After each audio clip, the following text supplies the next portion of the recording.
한 달은 아닙니다만은 한 3주 서로 못 뵀습니다. 지난번 행사를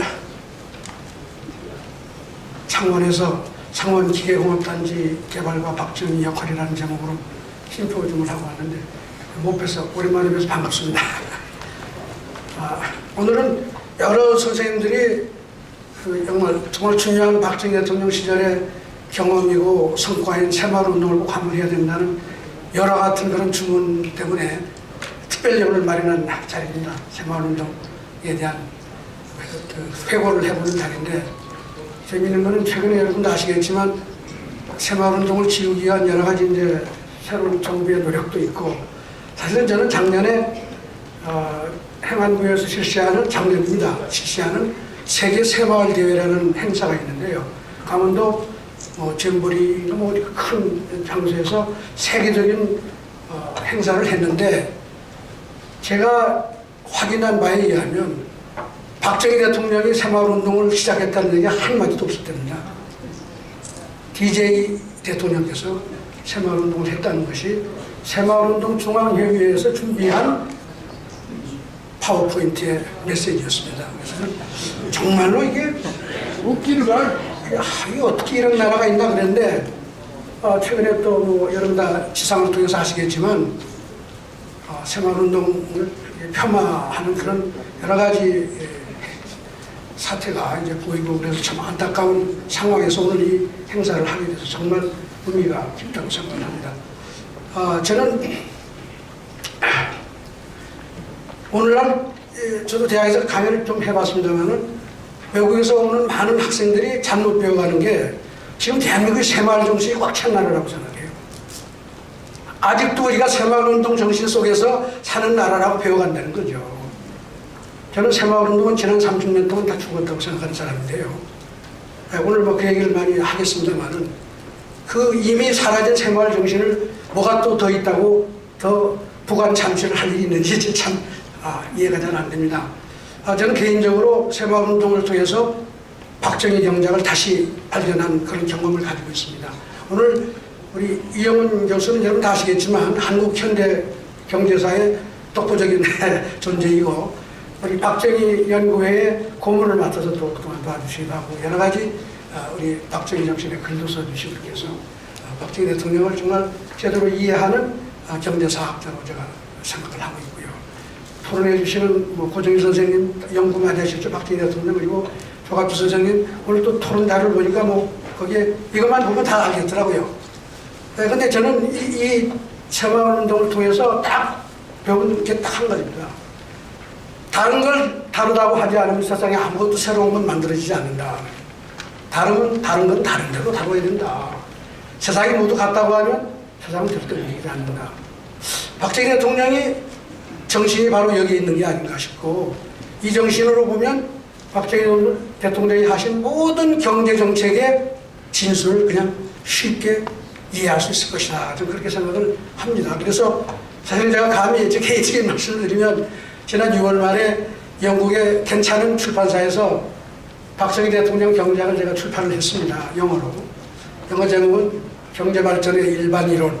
이런 일반 이론이라는 말은 좀 남스스러운 얘기인데요. 제가 감히 그 이름을 붙이고 부제를 자본주의 선언문이라고 붙여가지고 책을 냈는데, 지금 해외에서 좀 관심도 있고 좀 이렇게 하고 있습니다. 그래서 저는 박정희 대통령님을 이런 면에서 스승으로 모시고 있는데, 오늘 새마을운동 이 강연이 정말 대통령님을 이해할 수 있는 좋은 주제고 기회라고 생각을 합니다. 그리고 훌륭한 발표자님과 토론자를 모시기 때문에 여러분 좋은 시간 되시고 박정희 대통령의 그 정신을 새롭게 이해하는 좋은 기회가 되길 바랍니다. 그리고 마지막으로 제가 지금 장경순 부회장님 나와 계신다 소개도 안 드려서 정말 박수 좀 부탁드립니다.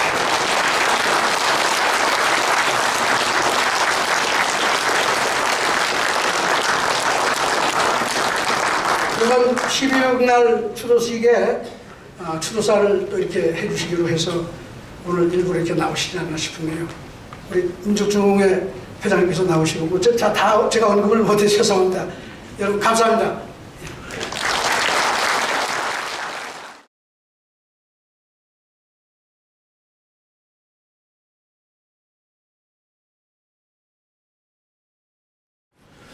안녕하십니까.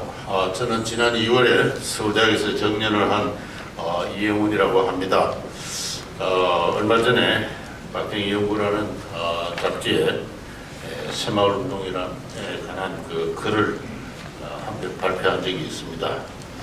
그 글이라도 좋으니까 와서 이야기를 좀 해줬으면 좋겠다 해서 이렇게 나오게 됐습니다. 이미 발표된 글이지만은 이렇게 여러분에게, 여러 어르신들에게 이야기를 들을 수 있는 것은 저로서는 과분한 영광이라고 생각을 합니다. 제가 준비한 글을 그냥 순서에 따라서 소개드리는 그런 방향으로, 그런 방식으로 발표를 하도록 하겠습니다. 3페이지입니다. 저는 70년대를 그 20대 청년으로 살았습니다. 대학에 입학했고, 대학을 졸업했고, 군대를 다녀왔고, 대학원을 입학을 했습니다. 그런 그 젊은이로서 도시에서 살았기 때문에 당시 농촌에서 전개되고 있는 그와 같은 그 새마을운동에 대해서 참여하거나 관심을 가져본 적이 없습니다. 제가 새마을운동에 대해서 관심을 갖게 된 것은 2006년과 7년 주로 경상북도와 경상남도를 다니면서 여러 노인분들로부터 그들의 인생사, 라이프 히스토리를 청취하는 그 과정이었습니다. 주로 나이 대체로 1920년에서 25년 사이에 태어나신 당시 나이 80 내지 85세 이 연령대에 계신 분들은 특히 그 1924년생들은 갑자생이라 그러는데요. 평생에 걸쳐서 전쟁을 2번이나 경험한 대단히 파란만장한 인생을 살아신 분들입니다. 그런 분들로부터 저는 그들의 젊은 시절부터 그들의 청년 시절, 그리고 전쟁에 참여한 경험, 그리고 전쟁 이후에 그 나이 80이 되도록 어떻게 살아오셨는지에 대한 이야기를 쭉 듣게 되었습니다. 그 파란만장한 그 인생살이를 제가 한 2시간쯤 듣고 나서 인터뷰를 마무리하면서 할아버지의 인생에서 이 아수라와 같은 이 세상이 조금 살만한 세상이 되었다고 느낀 적이 언제입니까? 라고 제가 물어봤습니다. 제가 그렇게 물어본 것은 특별한 의도가 있어서가 아니었고, 그 인생, 그분들의 그 라이프 히스토리 자체가 너무나 드라마틱하고, 또 그 과정은 특히 젊은 시절의 그 전쟁 과정은 한마디로 말해서 아수라였기 때문에 그렇습니다. 그래서 자연스럽게 살만한 세상이 언제였다고 생각하십니까? 물었는데, 제가 이 질문을 하기 시작한 이후부터 한 20-30명으로부터 나오는 공통된 대답은 새마을운동이라고 했습니다. 한두 사람도 아니고 반복되는 동일한 대답에서 저는 새마을운동이 무엇인가 라고 비로소 생각하기 시작했습니다. 당시 저는 20세기 전반에 농촌경제사와 사회사를 연구하고 있었습니다. 일제조선지배가 나아가서 1937년 45년에 중일 태평양 전쟁이, 나아가서 50년 내지 53년에 6.25 전쟁이 농촌 사회를 어떻게 바꿔놓았는가, 사람들의 인간관계의 그 원리나 형태를 어떻게 바꿔놓았는가, 그것을 연구하기 위해서 약 한 50여 명으로부터 그들의 생애사를 채취하였던 것입니다. 그래서 그들로부터 인간이 살만한 세상이 된 것은 새마을운동이다라는 공통의 대답을 예상치 않게 얻은 다음부터 저는 새마을운동에 관한 자료집이나 보고서를 처음으로 읽기 시작했습니다. 그리고선 이 운동이 통상 생각해왔던 대로 농촌의 주거환경 개선이나 소득 증대 사업 그것 이상이었다라고 생각합니다. 그것은 중대한 한국인의 인간개조와 사회개조의 운동이었다. 그렇게 생각을 합니다. 저 뒤에 나옵니다만 박정희 대통령은 군사혁명을 한 직후에 혁명 공약에서 나라의 부패와 구악을 일수하고 퇴폐한 국민 도의와 민족 정기를 바로잡는다고 그랬습니다. 그래서 이 퇴폐한 국민 도의와 그리고 민족 정기를 바로잡는다 하는 이와 같은 그분의 혁명 공약이 구체적으로 실천된 것이 바로 이 새마을운동이 아닌가 그렇게 생각을 합니다. 마침 새마을운동이 국제적으로 주목을 받고 있다고 합니다. 새마을운동이 남긴 방대한 기록물이 유네스코 세계문화유산으로 등록되었습니다. 이 일을 주도한 한국과학중앙연구원의 한도영 교수가 그분의 논문을 제가 읽었는데 거기에 의하면은 이 방대한 기록을 세밀하게 읽고 연구한 연구자가 없다, 부족하다는 것입니다. 그런데도 이 역사책이나 교과서를 보면은 새마을운동은 정부가 주도한 농촌 환경 개선 운동이라든가 유신체제를 정당화하기 위한 것이었다든가 또는 박정희의 개발 독재는 1971년의 위기를 맞이했고 이 위기를 벗어나기 위해서 농촌 주민을 동원한 것이 새마을운동이다. 이렇게 쓰여져 있습니다. 현행 교과서가 그렇게 쓰고 있습니다. 그러나 저는 이러한 이야기야말로 그야말로 우리 한국인 사이에 잠복한 어떤 천박한 어떤 지적 풍토의 한 발로다라고 생각을 합니다. 연구자는 먼저 새마을운동이 남긴 그 방대한 1차 사료부터 충실히 읽을 일이다라고 저는 생각하고 있습니다. 5페이지입니다. 새마을운동은 1971년부터 시작되었습니다. 정부는 새마을 바꾸기 사업의 일환으로 그 해에 전국의 34,000여 개 마을에 시멘트 335포대씩을 내려보냈습니다. 시멘트가 갑자기 내려오자 마을마다 그 용도는 달랐습니다. 어느 마을에서는 요긴하게 공동사업에 썼습니다. 마을 앞 다리를 보수한다든가 다리를 새로 놓는다든가 또 마을 해관을 짓기도 했습니다. 그보다 좀 못하게는 마을마다 집집마다 나누어져서 알아서 쓰게 했습니다. 어떤 사람은 북수리하는 데 쓰기도 했습니다. 가장 나쁘게는 마을의 의견이 모아지지 않아서 그것을 한 곳에 그냥 쌓아두어 방치를 했습니다. 그랬더니 빗물에 시멘트가 묻어버리는 그런 일도 있었습니다. 마을마다의 그 대응 양상은 대단히 다양하였습니다. 1972년 박정희 대통령은 새마을운동의 개시를 선포하면서 이전해의 실적을 기준으로 전국 34,000여 마을 중 16,000여 마을에만 시멘트 500포대와 철근 1톤을 내려보내 환경 개선으로 쓰도록 했습니다. 그렇게 차별을 하였습니다. 잘하는 마을은 지원하고 관심이나 능력이 없는 마을은 지원하지 않는다는 것이 박정희 대통령의 통치 철학이었습니다.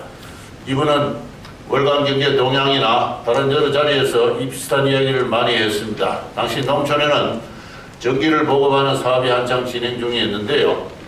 한전에서 전기를 부설하겠다고 마을에 들어오면은 마을 주민들이 기다렸다는 듯이 나와서 뭔가 도와줄 일이 없느냐 하고 적극적으로 그 마을의 전기 부설을 협조하고 환영하는 그런 마을이 있는가 하면은 아무런 관심도 보이지 않고 한전 직원들이 와서 부설하는 것을 물끄러미하게 쳐다보는 그런 마을이 있었습니다. 또 전기를 넣어주니까 뭐 새끼를 꽂다든가 편적물기를 갖다 놓는다고 해서 마을 공동사업을 하는 그런 마을이 있는가 하면은 박 대통령의 표현에 하면은 전기불이 들어왔다고 전기불 밑에서 화투나 치는 마을이다 그렇게 이야기합니다.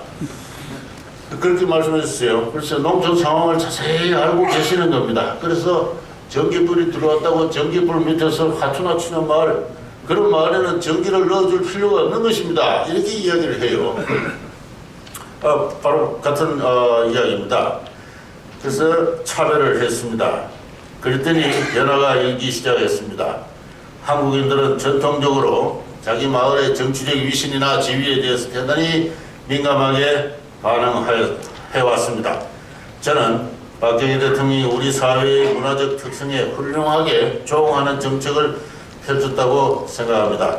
앞에 계시는 이 자성희 이사장님이 대표적인 분이십니다만, 이 자유주의 경제학자들은 잘하는 사람을 우대하고 지원하는 것, 곧 신상필벌의 원리를 엄격히 지키는 것이야말로 경제를 발전시키는 핵심 원리라고 주장합니다. 저는 경제사학도로서 역사적인 관점에서 바로 그것이야말로 한국인을 건전한 협동으로 이끄는, 한국인이 그의 역사로부터 물려받은 사회적 행동의 원리요 전략이라고 생각합니다. 어느 마을이 정부로부터 지원을 받고 나아가 대통령 표창까지 받자 주변의 마을이 조용히 있을 수가 없습니다. 즉 정치적 차별이 이루어지자 차별을 받는 쪽에서 흥기를 하는 것입니다. 그렇게 해서 전국의 마을이 차례로 참여해서 새마을 운동은 여운의 불길처럼 타올랐습니다. 1973년 정부는 전국의 모든 마을에 대해 그 실태를 조사하고 등급을 부여하였습니다. 등급은 마을에 건전한 리더십이 존재하는지 여부, 마을의 공유재산과 공동사업이 있는지 여부, 또 주민의 소득 수준은 얼마인지, 도로나 환경은 얼마나 정비되어 있는지 등이었습니다. 그 결과 전국의 마을은 세 등급으로 나뉘었습니다.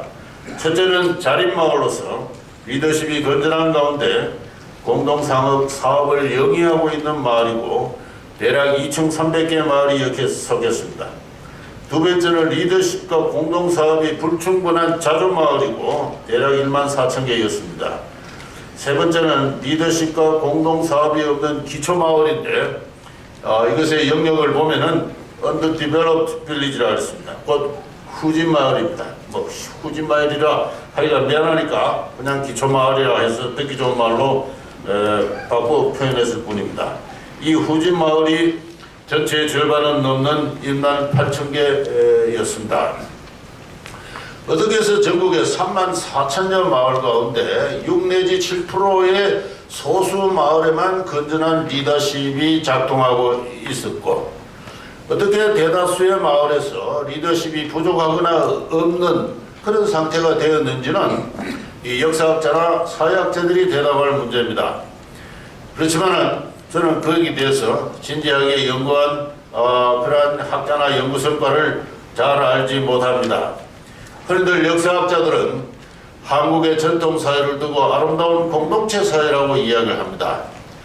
상부상명상조하는 아름다운 공동체 사회였다는 것입니다. 그런데 20세기에 들어서 일제 침략을 받아서 그 아름다운 미풍양속이 다 파괴되었다고 이야기하거나, 아니면은 박정희의 군사독재가 사회의 불균등과 차별을 심화시키는 통해 공동체 사회가 해체되었다고 이야기합니다.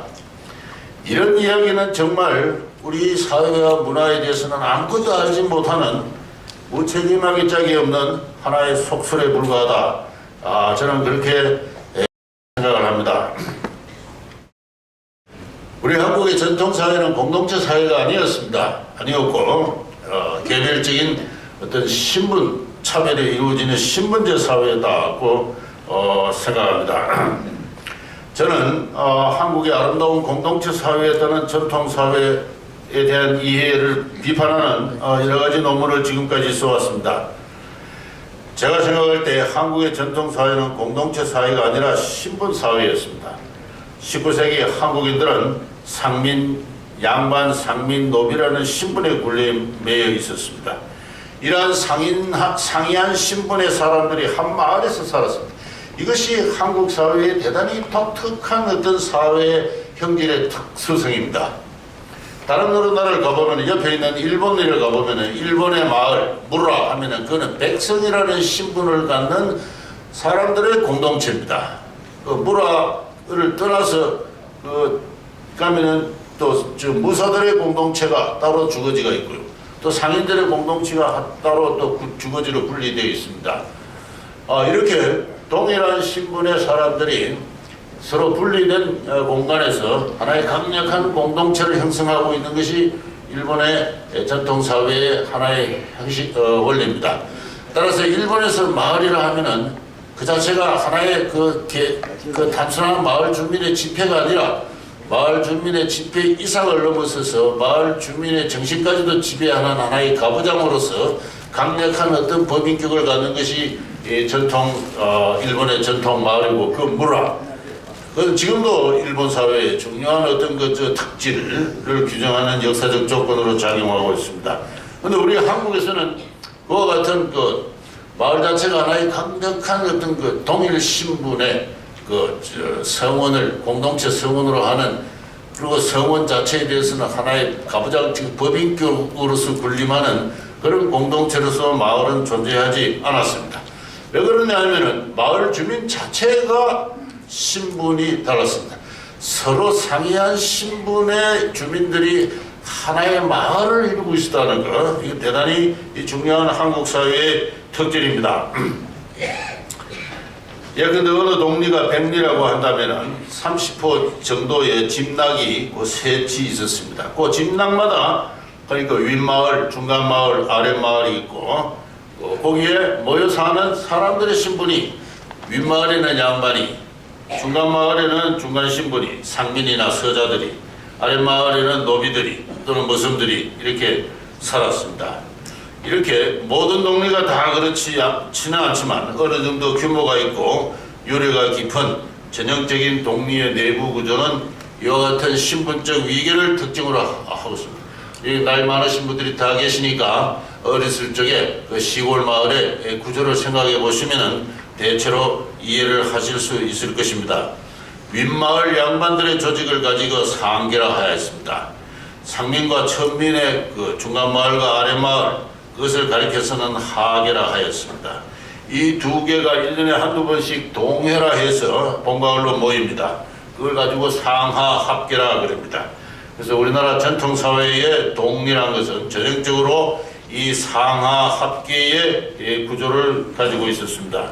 여기에 관한 여러 연구들을 보면은 제가 지금 7페이지에서 소개하고 있는 것은 요 가까운 성남시 이 경안면에 그 역사학자로 유명한 수남 안정복 선생이 그 경안면 이리에 관해서 이리의 그 동약을 동회의 규칙을 제정한 그 내용이 지금 소개되어 있는데요. 이 안정복 선생은 봄가을로 모이는 경안면의 동회에, 경안면 이리의 동회에 사람들이 앉는 자리를 이렇게 3단계로 구분을 했습니다. 이 그림에서 보아 같이 7페이지 당, 계, 정이라 그랬습니다. 당에는 그 양반, 안정복 같은 이러한 전통 양반들이 그 마루에 앉습니다. 그 다음에는 계에는 주로 서자들이라든가 중인들이 그 계단에 서거나 앉고요. 그 다음에는 마루에는 하민들이, 상민들이나 노빈들이 서거나 앉습니다. 이렇게 신분에 따라서 동의를 할 때 이렇게 앉는, 서거나 앉는 좌석이 이렇게 명확하게 구분되어 있습니다. 이렇게 반상의 분수를 엄하게 밝히고 그 위계를 엄하게 지키는 것, 이것이야말로 나라를 다스리는 변할 수 없는 대법이다 하는 것이 이 18세기 우리 선조들의 그 한 마을 내의 하나의 통합의 원리였다, 이렇게 이야기할 수 있습니다. 이 안정복 선생이 제시한 이 그림의 중간에가 이 계단인데요. 이 계단에 보면 거기 사각형이 이렇게 있습니다. 그리고 아래 마당에도 이렇게 사각형이 있습니다. 글이 작아서 글자가 작아서 보이지 않습니다만 무슨 이야기냐 하면은 마을에서 선행을 한 사람, 부모에게 효도를 했거나 이런 선행을 한 사람은 거기 계단에 있는 사각형 거기에다가 세워서 여러 사람들이 보는 앞에서 표창을 하고 상을 줍니다.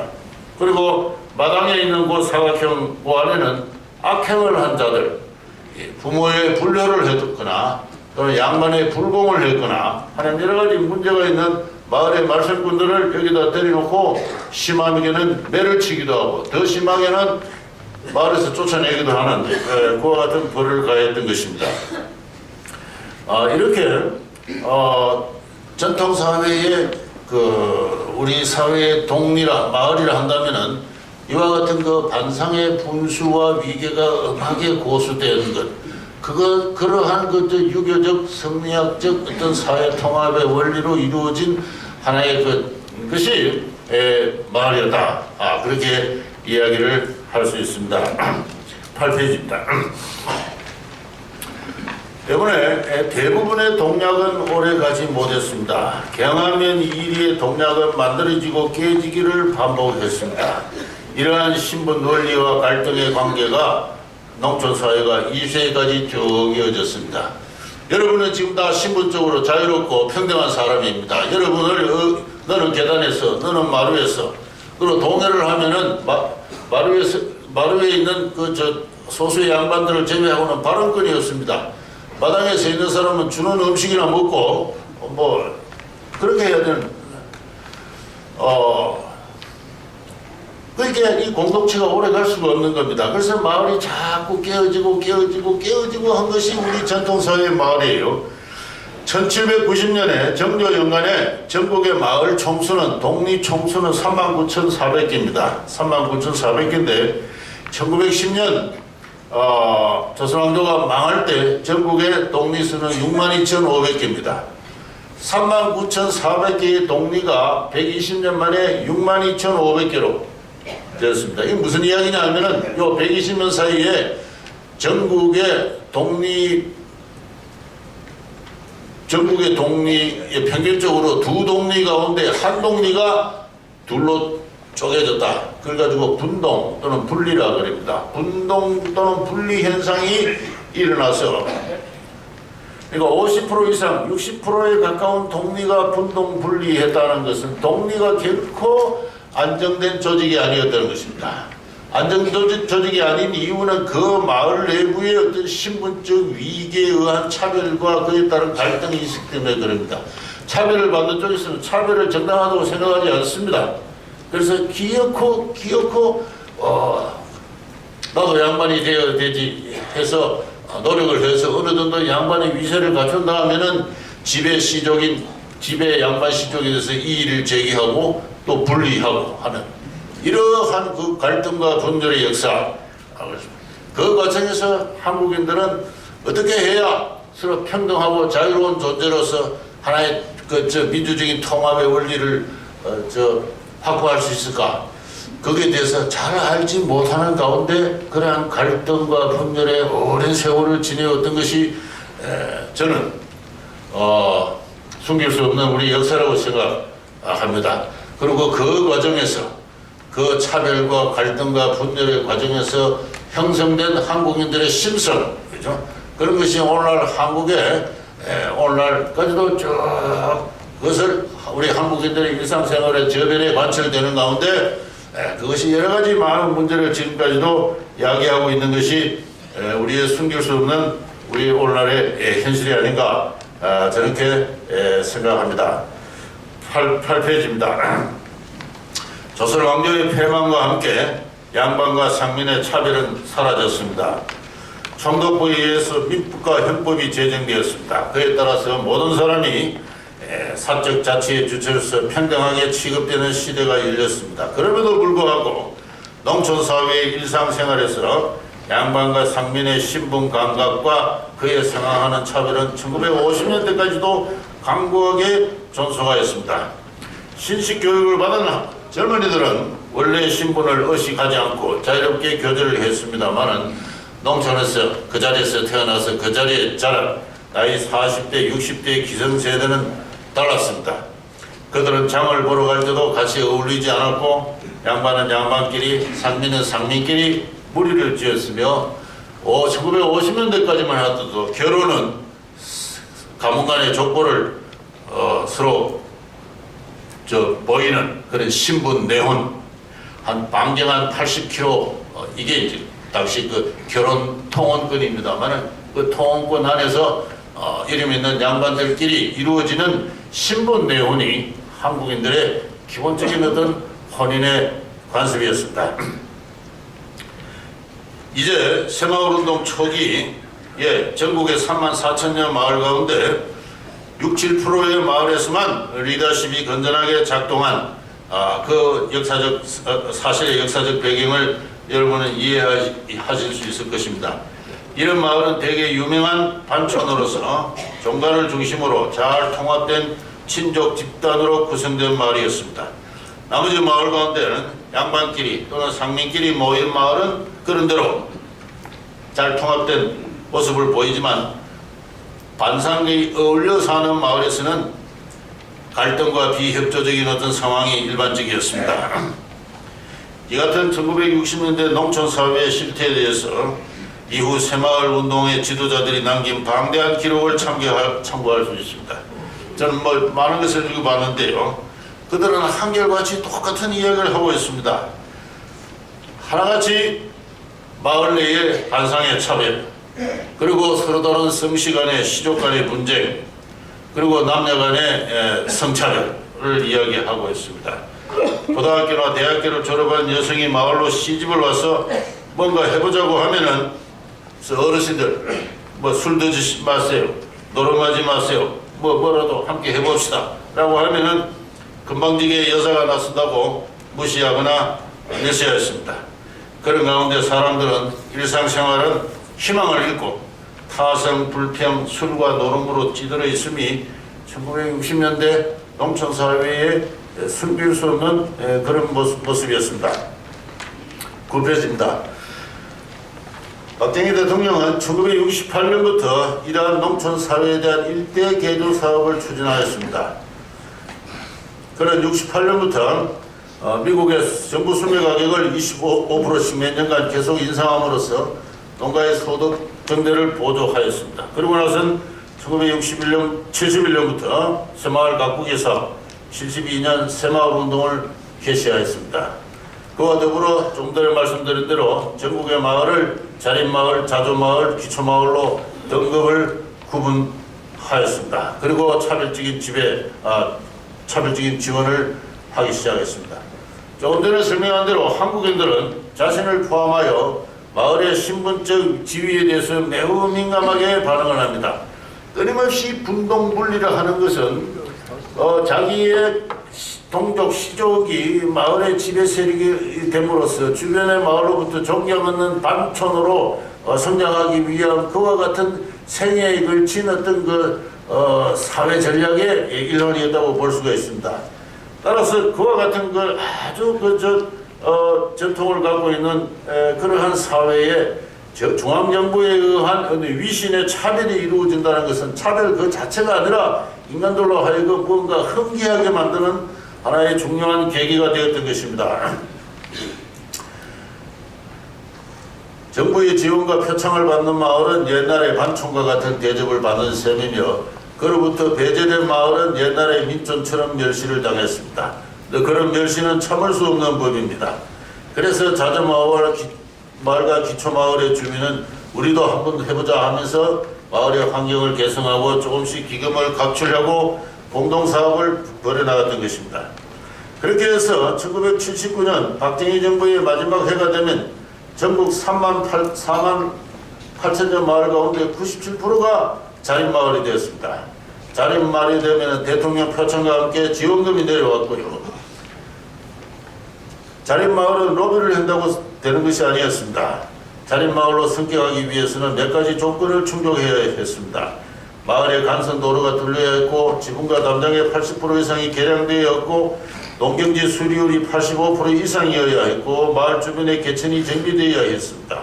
마을 해관, 창고, 작업장 등 공동시설을 2 이상 구비해야 했고 마을 기금을 100만 원 이상 조성해야 됐고 농해 공동사업을 벌여야 했습니다. 이러한 여러 가지 기준을 충족하여 대통령 하사령과 함께 자립마을 지정 통제서가 내려오면 마을 사람들은 감격에 겨우 울기도 하고 풍악을 울리면서 잔치를 벌였습니다. 불과 6, 7년 만에 전국 대부분의 마을이 이 같은 조건을 충족하여 자립마을이 된 것은 결코 정부의 힘만은 아닙니다. 정부 혼자서 전국의 34,000여 마을을 그렇게 단기간에 엄청나게 변화시킬 수는 없습니다. 거기에는 민간의 자발적 참여가 대단히 중요했습니다. 새마을 운동은 정부가 유도하긴 했지만은 정부 주도의 관변 운동만은 아니었습니다. 새마을 운동에서 정부는 총 사업비의 절반만을 부담했습니다. 나머지 절반은 마을에서 공동으로 대응 출연해야 했습니다. 돈만의 문제는 아니었습니다. 제가 다녀본 어느 마을의 예를 들겠습니다. 경남 울주군 언양면의 어느 마을에서는 마을의 간선도로를 내기 위해서 몇 사람의 집을 옮겨야 했습니다. 옛날 마을이라는 것은 자연 발생적으로 길이 생기기 때문에 그 길이라는 게 뭐 이렇게 거미가 기다는 것처럼 좁고 꼬불꼬불한 어떤 그런 길이었습니다. 간선도로를 내기 위해서 집을 헐고 집을 옮겨야 됐습니다. 간선도로를 내는 김에 마을 해관과 광장을 조성하자는 어떤 주민의 여론이 일었습니다. 그래서 뒷집마다 조금씩 토지를 각출해야 했습니다. 근데 수백 년간 내려온 마을의 구조를 뜯어고치는 일은 결코 쉬운 일은 아니었습니다. 정부가 지시한다고 되는 법은 아닙니다. 옛날 사람들은 토지를 목숨줄과 같다고 했습니다. 무슨 일이 있어도 토지는 내놓지 않는 법입니다. 정부가 강제로 마을을 개조한다고 덤비면 아마도 꽃갱이를 들고 달려들었을 겁니다. 그래서 마을 사람들은 회의를 하고 또 회의를 하였습니다. 드디어 도로를 뚫고 해관을 짓고 광장을 조성하기 위해 조금씩 토지를 내놓고 집을 옮기는데 합의를 하였습니다. 마을의 역사에서 처음으로 상민들이 주체가 되어가지고 하나의 공공을 창출해 본 겁니다. 그래서 제가 좀 전에 말씀드린 대로 인간들이 살만한 세상이 되었다. 마을 사람들이 서로 무심하고 갈등하고 뭐 품앗이를 한다고 해도 그 몇 사람 한 대여섯 명만 하고 뭐 그런 것이 그 전통사회의 마을입니다. 그러나 그 마을 자체가 모여가지고 큰 역사를 이루기로 합의를 합니다. 그래서 하나의 기초 수준에 있어서 하나의 공공이, 하나의 퍼블릭이 창출되어 본 것이죠. 그래서 그 감격을 잊지 못하여 이제야 인간들이 살만한 세상이 되었다고 저한테 이야기를 들려주었던 것입니다. 그런데 마을 해관을 짓고 광장을 조성하면 누구 일부러 그것을 등기를 합니까? 당연히 마을이었죠. 그래서 마을은 법인이 되었습니다. 새마을 운동은 한마디로 말하여 전국의 모든 마을을 법인으로 개조하는 사업이었습니다. 인간들의 단순한 이웃, 그 이웃이기 때문에 발생하는 최소한의 이웃 효과, 그게 전통사회의 마을이었습니다. 그 이웃 효과가 조직적으로, 확장적으로 이렇게 발생하는 것이 그 전통사회의 마을이 아니라 그 인간은 함께 모여 살면 여러 가지 유리한 점이 발생하지 않습니까? 도둑놈도 막을 수 있고 또 필요할 때 공동 노동도 할 수 있고 말이죠. 하는 그런 최소 수준에서의 그 네이버후드 이펙트로서 존재한 것이 전통사회의 마을이라면은 그러한 우연적이고 간속적인 어떤 네이버후드 이펙트가 이제는 하나의 코퍼레이션으로 아주 리걸한 법적인 어떤 단체로서 성격을 하는 것입니다. 꼭 등기소에 등록된 법인만이 아닙니다. 그와 동일한 법적 권능을 인정받는 단체가 되었습니다. 정부가 무슨 사업을 할 때도 300만 원 이하의 소규모 공사는 해당 마을을 사업자로 지정을 했습니다. 그래서 마을이 법인이 되어서 정부와 계약을 맺고 공사를 시행을 했습니다. 박정희 대통령은 그래야 소규모 공사는 그래야 경비도 절감하고 공사도 튼튼해진다고 생각하였습니다. 예컨대 공사비가 300만 원이라면 그 중에 절반은 인건비였습니다. 마을 사람들은 최초 새마을 사업에서는 정부에서 지원을 해서 150만 원의 노임을 벌어들이게 됩니다. 그런데 그 중에 상당 부분을 마을 기금으로 적립을 하였습니다. 대개 절반 또는 30%였다고 합니다. 마을 사람들은 무상으로 동원되고 봉사한 것이 아니라 정부가 지원한 공사비로부터 노임을 벌고 그 중에 얼마를 마을 기금으로 공동 적립하였습니다. 그렇게 조성된 기금을 가지고 마을 사람들은 또 다른 사업을 벌였습니다. 정부가 또 다른 사업을 지원하면 그 기금을 대응자금으로 출연하기나 했습니다. 아니면 마을 독자로 뭔가 한우 입식이라든가 등의 다양한 사업을 벌여나갔습니다.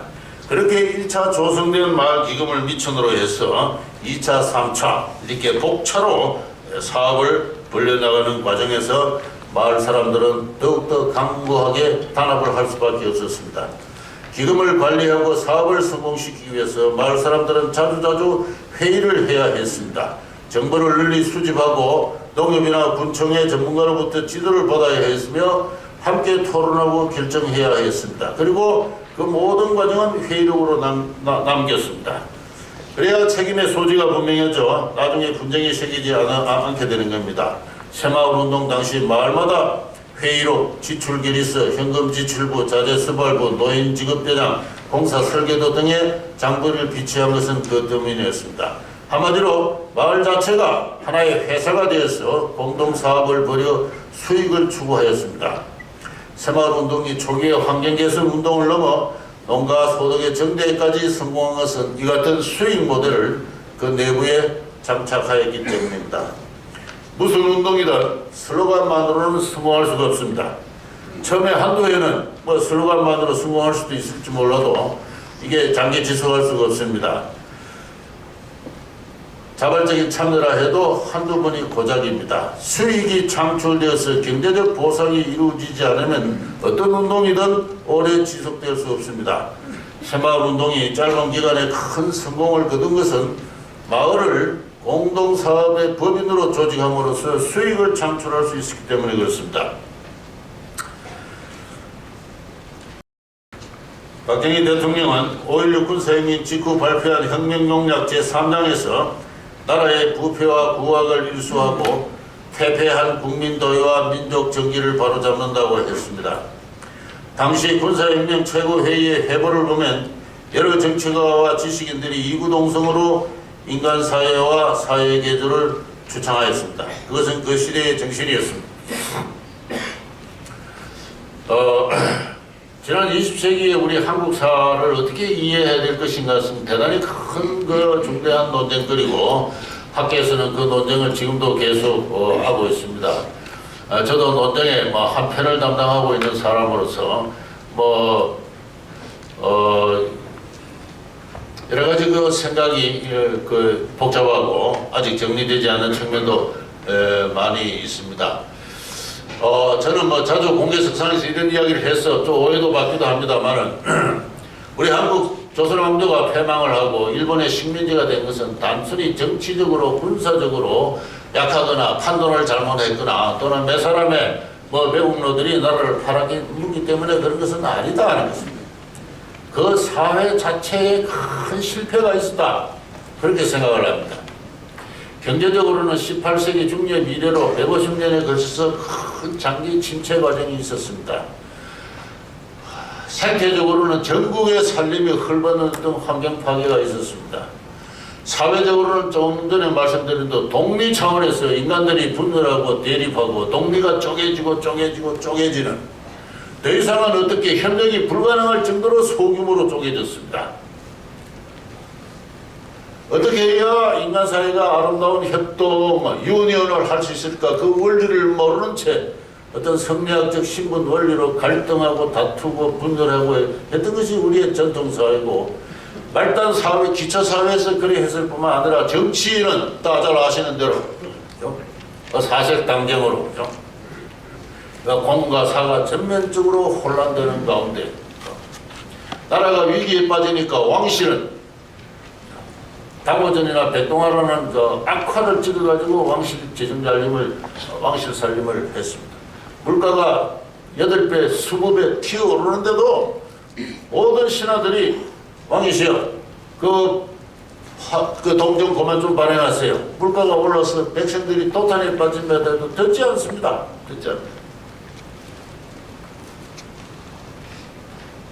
그래서 그러한 사회의 해체, 정치의 악정, 그 결과 조선왕조가 패망한 거예요. 여러분 그 책임을 누구한테 다른 데로 돌리려 하면 안 됩니다. 다시 말해서 한국 사회는 최근에 서울대 정치학과 최정원 교수가 이야기한 대로 흡수적 자연 상태로 해체되거나 빠졌던 것입니다. 그건 여러 가지 새로운 증거 사료, 연구를 하면 할수록 우리는 그런 것을 알게 됩니다. 따라서 우리 20세기 한국인들은 그 흡수적 자연 상태로부터 탈출해서 새로운 문명적 통합의 원리가 무엇인가를 찾기 위한 몸부림의 과정이고, 그 몸부림의 과정이 지난 100년간의 역사였다, 그렇게 생각합니다. 그 몸부림의 과정은 대체로 세 갈래로 이어졌어요.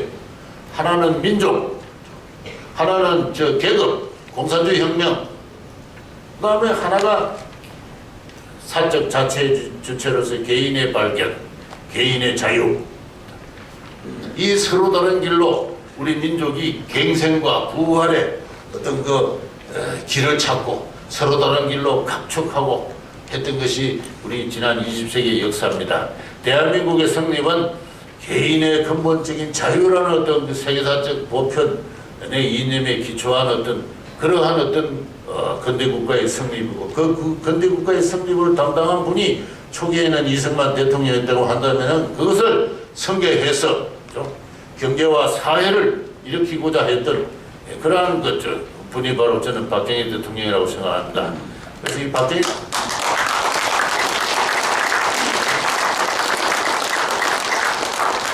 이 근대화의 국부라 그러는데, 저는 근대화의 혁명가다. 그분은 처음부터 혁명가였습니다. 혁명가로서 18년간 나라를 통치하는데 민주주의라는 형식적인 틀을 갖다 놓고 자꾸 그분의 한 일을 여러 가지로 판단을 하고 있는데요. 잘못된 그분은 근대화 혁명을 수행하는 분이었고 그렇습니다. 그래서 다음 다시 본문으로 들어가겠습니다. 1960년대에 걸쳐 박정희 대통령은 고도 성장을 위한 수출 주도의 발전 국가 체제를 창안하였습니다. 그것이 제 궤도에 오르자 1970년부터 미루어놓은 혁명 공약, 곧 인간개조와 사회개조의 개혁에 착수했습니다. 그것은 고도 성장보다 더 힘겨운 역사적 실험이었습니다. 바로 그것이 1972년부터 본격화한 새마을운동이었다, 저는 그렇게 생각을 합니다. 새마을운동은 박정희 대통령이 비운에 서거한 이후 1980년대 들어와 서서히 시들었습니다. 1970년대의 새마을운동은 정치와 엄격하게 구분이 되었습니다. 1972년 10월 박정희 대통령은 유신을 단행하였습니다. 그러나 동시기 마을 단위에서 작성된 새마을운동 자료 어디에도 유신의 정당성을 홍보하는 내용이 보이지 않습니다. 새마을운동을 유신을 홍보하는 그 도구로 활용한 흔적이 전혀 보이지 않습니다. 새마을운동은 새마을운동대로 엄격하게 마을 주민들이 그들의 마을을 하나의 법인의 형태로, 공동체의 형태로 조직하고 벌리는 공동사업이고, 그걸 정부가 지원하는 그런 사업으로 엄격하게 구분되어 있었습니다. 저는 수출진흥 확대회의라는 그 박정희 대통령이 주관한 그 회의의 회의록을 전부 녹취해서 출간한 적이 있습니다만, 그 72년 10월 그 다음 달 11월 그 수출진흥 확대회의 녹취록을 보더라도, 그 이후 몇 달 녹취록을 보더라도 유신에 관한 이야기는 전혀 나오지가 않습니다. 유신이라는 어떤 정치적 영역의 모든 어떤 문제는 책임을 내가 진다. 수출진흥 확대회의 이 자리에서 유신의 정당성을 내가 홍보할 필요는 없다. 그런 이야기는 하지 마라. 할 수 없다. 그래서 엄격하게 그런 것을 분리하는 그런 모습을 제가 본 적이 있습니다. 이 한도현 교수의 논문에 보도 그런 똑같은 이야기가 나오길로 제가 역시 그래 했구나 생각했습니다. 72년 유신 당시에 작성된 새마을운동 자료 어디에도 유신의 정당성을 홍보하는 내용은 보이지 않는다고 한도현 교수는 지적하고 있습니다. 그러했던 운동이 1980년대 들어 대통령의 동생이 새마을운동 전국연합회의 총재가 되는 등 정치적으로 오염되고 말았습니다. 야당 세력의 깊은 편견과 집요한 비판도 새마을운동을 약화시켜 결국 중단시키고 말았습니다. 지금도 동리마다 새마을운동의 조직이 남아있지만은 이건 제가 좀 불확실한 이야기라서 조금 적어됩니다만은 자세하게 들여다보질 못했습니다만 막 껍데기뿐이지 않느냐 이런 느낌을 받습니다. 오늘날 농촌이나 도시에서 마을 상태가 어떠한지에 대해서는 믿을 만한 연구를 보기가 힘듭니다. 몇 편의 단편적인 연구가 있어요. 그래서 최근에는 정부에서 많은 지원을 해서 귀농하는 어떤 그 젊은이들이 생겨납니다. 그러나 이 귀농자들이 농촌에 가서 성공적으로 정착하기가 상당히 힘듭니다. 그 이유는 여러 가지가 있는데요. 이 마을 주민들과 하나로 어울리지를 못합니다. 어울리는데 상당한 시간과 투자를 해야 됩니다. 그러한 그 레포트를 쭉 읽어보면은 우리나라 농촌이 다시 옛날과 같은 갈등과 불신의 시대로 돌아가지 않았나 하는 그런 느낌을 받습니다. 느낌입니다. 이거는 제가 어디까지나 유보를 두고 제가 믿을 만한 필드워크를 아직 보질 못했습니다. 보질 못했는데 제 느낌으로는 농촌 사회가 다시 인간들이 원자적인 상태로 분열된 가운데 소수의 어떤 그 마을 내에 소수의 집단이 생기고 그들 간에 상호 그 마을의 이해를 둘러싸고 갈등하는 그런 상태로 있는 것이 아닌가라는 생각을 하게 만드는 그런 그 현상들을 많이 보게 됩니다. 박정희 대통령은 전국이 골고루 전원풍의 공업도시로 가꾸어진 아름다운 국토와 그 속에서 인간들이 서로 돕고 신뢰하는 공동체가 들어서기를 꿈꾸었습니다. 이것은 바로 이 새마을 운동과 거의 동시에 같은 시기에 시작된 그 4대강 유역 그 개발, 그 국토 종합 개발에 관한 그 보고서의 그 앞부분의 서문에 그런 이야기가 나옵니다. 전국이 골고루 전원풍의 공업도시로 가꾸어진 가운데 산이 푸르르고 맑은 물이 흐르고 그리고 주민들이 서로 단합하고 신뢰하는 공동체가 들어서는 것, 이것이 나의 꿈이다 하는 이런 말씀이 계세요. 바로 그것은 이분이 젊은 시절에 일본에서 본 일본의 모습이에요. 그는 일본의 군인으로서 훈련받은 국가사회주의적 나라 개조의 근본적인 어떤 그 꿈입니다.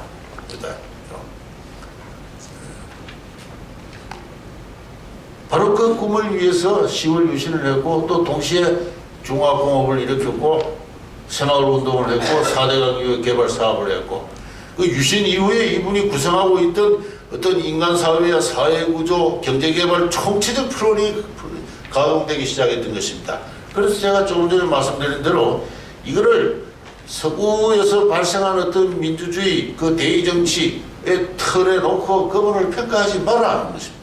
그래서 한국 사회가 그 18세기 이후 19세기에 걸쳐서 해체되어 한국 사회가 그러한 역사적 업보를 전제해서 그러한 역사가 요구하는 근대화 혁명을 수행하는 그러한 한 혁명가의 모습이지 않았나 그렇게 생각합니다. 그러나 그 꿈은 좌절된 것 같습니다.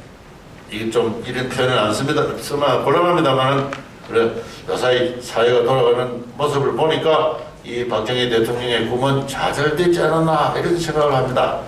후대의 정치가와 지식인은 무슨 일이 있었는지조차도 알지 못하고 있습니다.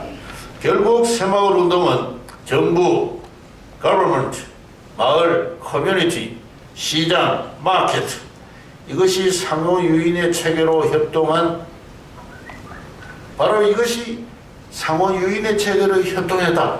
이것이 한국형 국가혁신 체제의 그 핵심입니다. 이 고전적인 어떤 시장주의자들은 시장만 강조를 하지만은 그러나 그 어떤 이 시장적 혁신이 나라마다 일어나는 양상은 그 나라의 문화와 어떤 역사적 배경에 따라서 다양할 수밖에 없습니다. 한국은 정부가 주도하고 마을이 참여하는 가운데 그리고 시장이 아울러져서 이들이 상호 유인의 체계로 협동한 인간 및 사회 개조의 역사적 실험이었습니다. 지금이라도 다시 시작할 수 있을까? 똑같은 방식으로는 불가능하다고 생각합니다. 근면자조 협동이라는 새마을 정신을 잇는 새마을 정신을 시대에 맞는 새로운 내용으로 성화시켜야 한다고 생각합니다. 사회를 원망만 하는 사람, 국가가 자신의 행복을 책임져 주기를 바라는 사람, 그런 약속을 하는 무책임한 정치가 그 모두가 새마을 정신과 어긋납니다.